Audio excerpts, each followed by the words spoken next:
Welcome to this explainer. If you've ever looked at your standard indoor ferns or pothos and thought, man, I really wish my plants were a little more predatory. Well, you are in exactly the right place today. We're going to explore the spectacular world of the Drosera, commonly known as the Sundew, and figure out exactly how these alien-looking beauties can actually be grown right in your own living room. Okay, let's dive right into this, because this is the ultimate question, right? Can you really keep a carnivore in your house?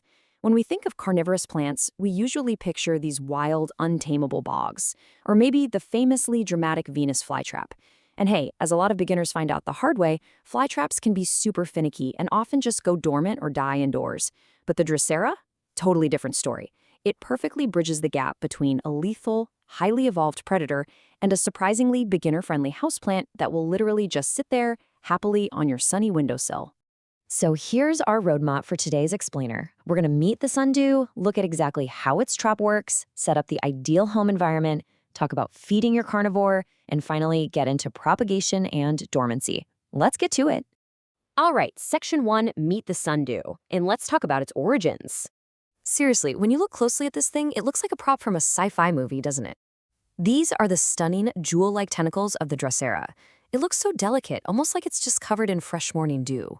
But actually, this is a highly evolved predator, and the Drosera family is incredibly successful. There are nearly 200 different species out there, and they've adapted to live on almost every single continent. Well, except Antarctica. From the swamps of North America all the way to the Cape region of South Africa, they're practically everywhere. And the name itself actually tells a story. Drosera comes from the Greek word drosos in the Latin ras solis, which translates directly to sundew, which sounds incredibly poetic, right? But it's actually a deadly illusion. Those sparkling little drops on the ends of the tentacles? Yeah, they aren't morning dew at all. They're a sticky, lethal mucus, specifically designed to attract thirsty or curious insects straight into a trap. Moving on to Section 2, how the trap works and the biological mechanics behind it.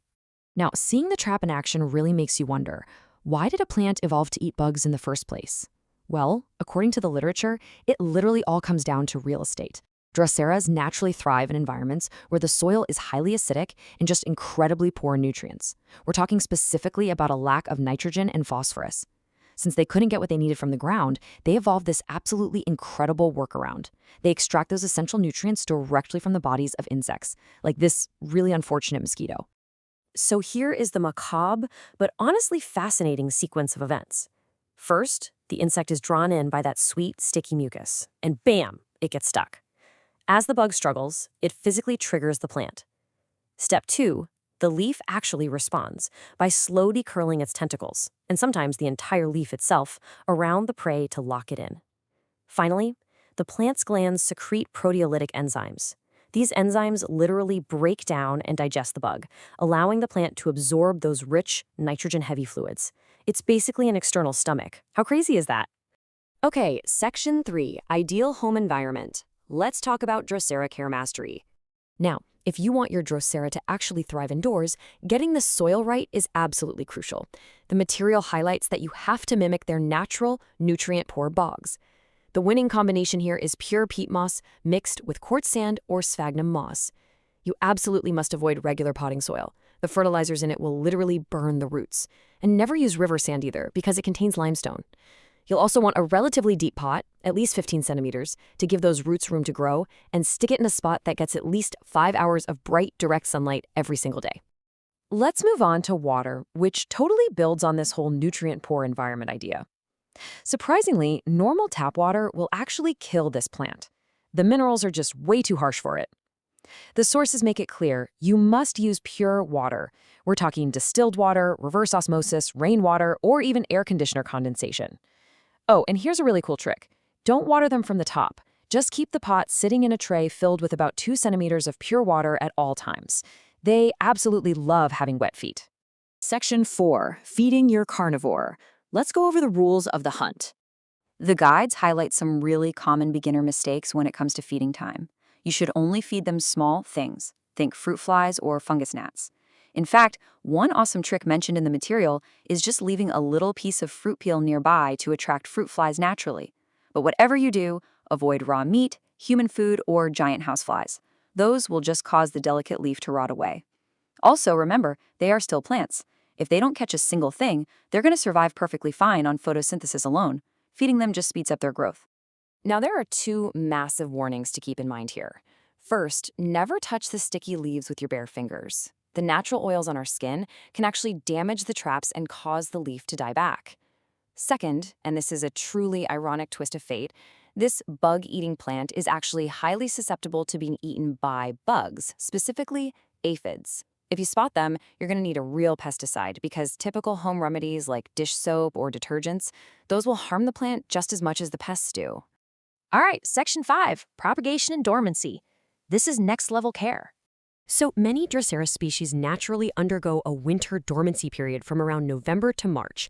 During this time, they stop growing entirely and form these tight little resting buds called hibernacula to protect themselves from the cold.